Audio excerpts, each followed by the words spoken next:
Today we are going to weave a tree on our painted landscape that we created last week. You might have heard me mention the terminology fiber art, which is what you are doing now. Fiber art is anything that has to do with cloth or fabric, something like this. It's printed fabric, or it could be sewn like this. But today you are going to be weaving to create something. Now if you have a sweater like me and you pull it apart and you look closely, you can see that all the little yarn and strings are woven or kind of knotted together so they don't come apart. That's pretty much what you're going to be doing today on your loom that you created last week. So last week you had your painted landscape on your cardboard, you outlined it in Sharpie, and then you created a loom with string. You made sure to tie it on the back so it was tight, and the front kind of has a V shape.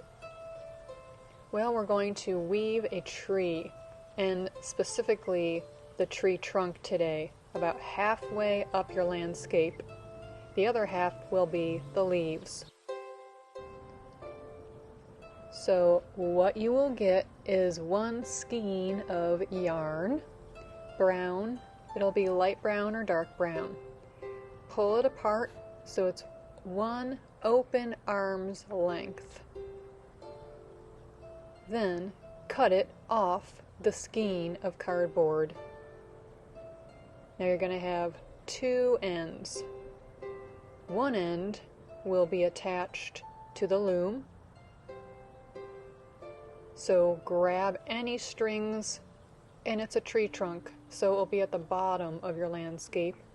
You can grab one string, two strings, whatever you can get. Make a loop, tuck the tail through the loop, and pull with both hands to make a knot. Now find the other end of your yarn and take a look at this guide to help you along with threading your needle.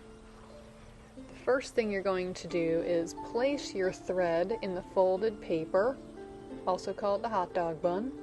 Then slide the folded paper into the eye of the needle. Then remove the paper and your needle's threaded. And tie a knot around the needle so it doesn't come off the yarn by making a loop and tucking it into the loop, just like we just did on our loom. Every table has a different color at the bottom of their bin. This is the orange tables. So inside will be some needles and some needle threaders, also called hot dog buns. Now if you don't have a folded needle threader, just fold the paper that I put in there.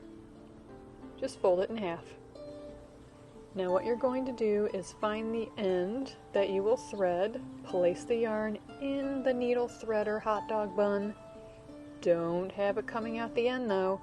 Pull it so it's hidden inside, and then slide it through the eye of the needle, which is the hole in the needle. Pinch it, pull till you have a tail about that long, then tie it to your needle. I like to make a U shape, then an O loop, lift and tuck the tail, and pull with both hands. Now you have a knot so your needle won't fall off. So you're going to use one hand to lift all of the white strings up, and then use your other hand with the needle and put the needle through the underneath and pull until it stops. And then wrap it around and just through and pull it all the way around. Again and again and again until you have a tree trunk. This is not weaving. We are just wrapping it around. We will weave on day 2 when we do the leaves.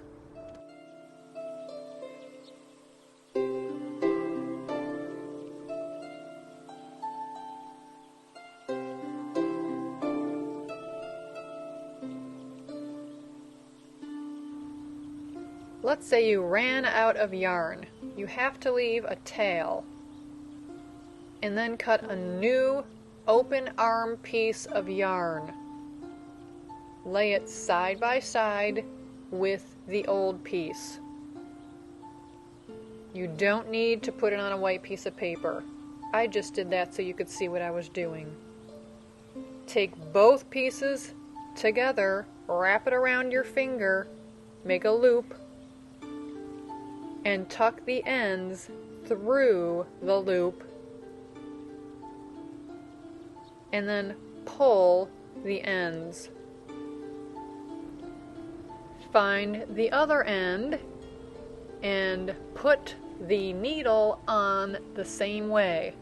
Find a hot dog bun needle threader, put the yarn through the hot dog bun, pull the hot dog bun through the eye of the needle, make a loop, and tie it again. You're going to have to do this a lot. Make sure you know how to make a knot.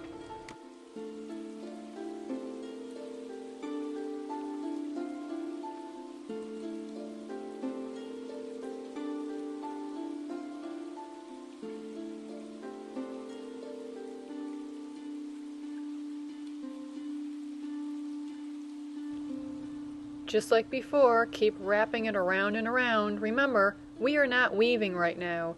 We are just wrapping around yarn to make a tree trunk. It should go about halfway up your white strings. Now next, we'll learn how to weave with green yarn to make the leaves. If you want to make a knot on the white string, you can, and cut off the extra. Now let's weave the leaves. This is part 2, explained by another art teacher. Now when it comes to weaving, there's 2 ways you can go about doing this. You could start by weaving at the bottom and have the kids weave all the way toward the top.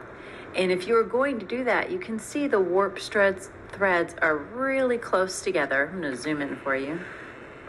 So for that reason, I don't usually do it this way, but if I were going to, I would give the kids a tapestry needle to weave with, nice and dull. That way it's easier for them to go over and under. So to start, under, over, and I find that having the kids use that extra hand really helps. They oftentimes want to let that non-dominant hand just chill out. We call it the lazy hand, and I tell them you need to put your lazy hand to work. It always needs to work with you. And I usually just have them leave a tail, and for now, don't want to worry about it. They could tie it to one of the branches. You could just leave it hanging. If you're starting at the bottom, then you'll want to push it all the way towards the bottom. And now that I have just gone over that last string, I'm now going to go under. For some reason, sometimes that tricks them a little bit. And you're just going over and under and then looping it around the side and coming back.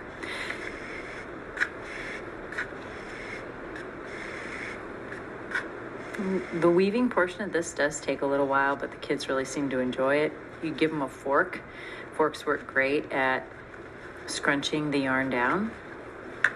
So this is one method where you could go about weaving. Like I said, I don't usually have them weave this way when it comes to the trees, but it's definitely something you could do, especially if you want them to really fill up that entire tree. Now my kids, I have them start at the top. All right, so I usually have the kids start at the top. It's easier for them because it's a lot easier to see those warp strands, and they just go over under. The problem with my method is that this weft string likes to slide down, as you can see it's doing. So I usually tell them to keep their hand in here, again with the tail, and always crunch it up after you've done a row. I just went over, so now I will go under. Cake. I mean, really, it's cake. You can have them weave this with as many leaves, woven leaves in the tree, like what we're doing, as you like, or as few. It's really your choice or their choice. I like to have them go about halfway or that's usually what they like, because they like to see the branches, and they also like that you can see through the tree branches to the landscape underneath. When you're getting ready to tie a new string on, best not to do is, I always tell them, put the old string, have it beside the new string. One of my kids today said to hula hoop it, which is what she called this method, hula hooping. The string's on top, go in the hole and pull. Push it as close to the waist yarn as possible for a little waist. Pull those strings apart, and then they won't come undone, unlike other kind of knots. I'm going to continue weaving, and then I'll share this photo with you further on down my blog. Thanks, guys. I'd love to hear any tips or ideas or thoughts you have about tree weaving. Talk to you soon.